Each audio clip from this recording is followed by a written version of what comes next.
Pendant que le monde croyait Steve Jobs invincible, il suppliait des investisseurs dans des garages miteux, refusés plus de 300 fois. La légende du génie visionnaire est un mensonge soigneusement construit. Ce que tu vas découvrir dans les prochaines minutes, aucun documentaire Apple ne te le montrera jamais. Pas parce que c'est secret, parce que c'est trop inconfortable, parce que ça détruit l'image rassurante du génie né avec un don, parce que ça te force à regarder en face une vérité qui dérange. Steve Jobs n'était pas spécial au départ. Il était perdu. Il dormait sur des sols en béton. Il mangeait gratuitement dans des temples Hare Krishna parce qu'il n'avait pas de quoi s'acheter à manger. Dans cette vidéo, tu vas voir la vraie chronologie. Pas la version hollywoodienne, la version où il échoue, où il supplie, où il tombe si bas que la plupart des gens auraient abandonné depuis longtemps. Et à la fin, tu comprendras quelque chose que les livres de développement personnel n'osent de pas dire clairement. Nous sommes en 1974, Reed College, Portland, Oregon.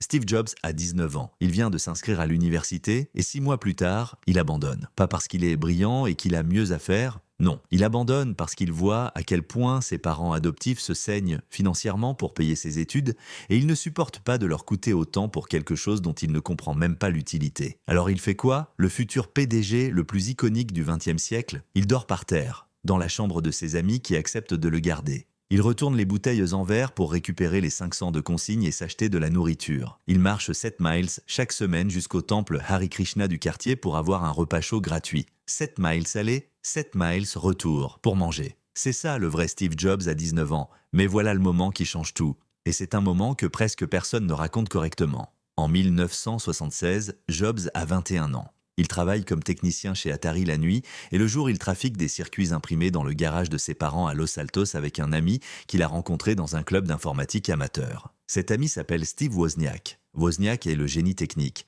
C'est lui qui construit. C'est lui qui comprend l'électronique dans ses tripes. Jobs, lui, ne sait presque rien coder. Ce qu'il sait faire, c'est voir. Voir ce que les autres ne voient pas encore. Il tient un ordinateur dans ses mains et pense « Quelqu'un va acheter ça ». Wozniak pense « Pourquoi quelqu'un achèterait ça ?» Les ordinateurs, c'est pour les ingénieurs. Jobs vend son van Volkswagen. Wozniak vend sa calculatrice HP. Ils récoltent ensemble 1350 $.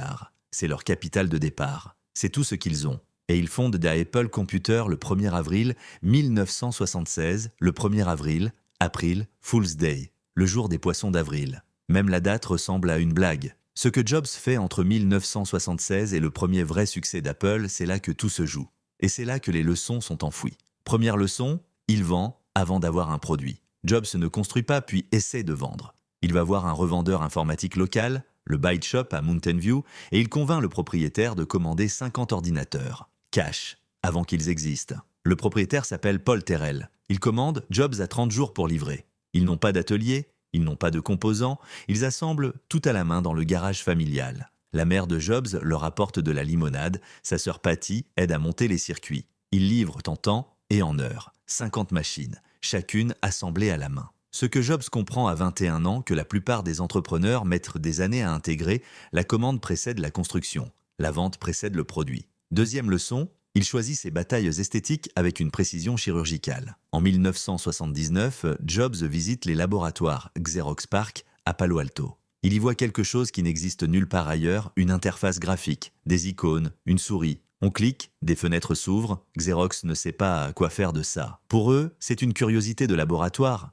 Pour Jobs, c'est l'avenir entier de l'informatique personnelle. Il revient au bureau. Il crie sur ses ingénieurs pendant des semaines. Il exige que l'écran soit carré et non rectangulaire parce que c'est plus beau. Il fait refaire le design du boîtier du Macintosh 47 fois en 2 ans.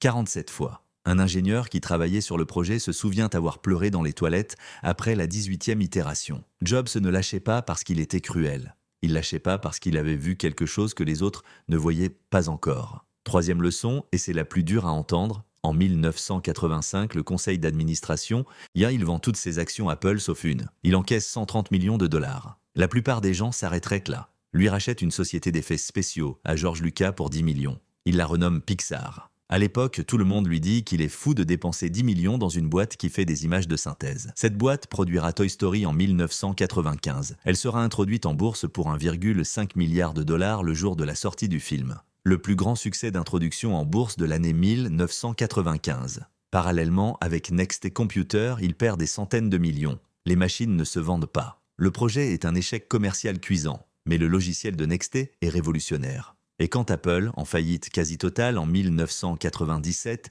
cherche un nouveau système d'exploitation, il rachète Connexté pour 429 millions de dollars. Et il récupère Jobs avec. Ce n'est pas de la chance, c'est 12 ans de travail invisible. Voilà la révélation centrale, celle que personne ne te dira dans les biographies formatées.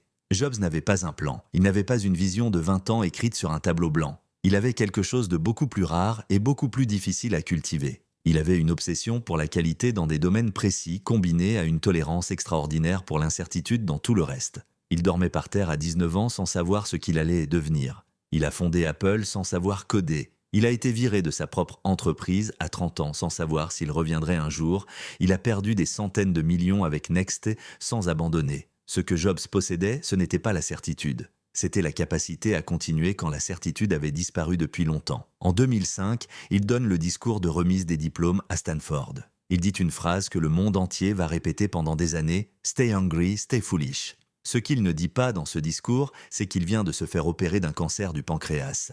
Il sait qu'il n'a peut-être plus longtemps. Il parle d'une trajectoire de vie devant des jeunes diplômés brillants et il leur dit « Vous ne verrez les points connectés qu'en regardant en arrière, jamais en regardant devant ». Il a 78 heures de discours dans la tête. Il choisit de leur parler de la calligraphie qu'il a apprise à Reed College après avoir abandonné ses études. Cette calligraphie qu'il pensait inutile et qui a inspiré les premières polices de caractère du Macintosh. Les points se connectent, toujours, mais seulement en regardant en arrière. Alors qu'est-ce qu'on fait de tout ça? Si tu as regardé jusqu'ici, tu cherches probablement quelque chose. Une permission peut-être, ou une preuve que l'échec n'est pas définitif.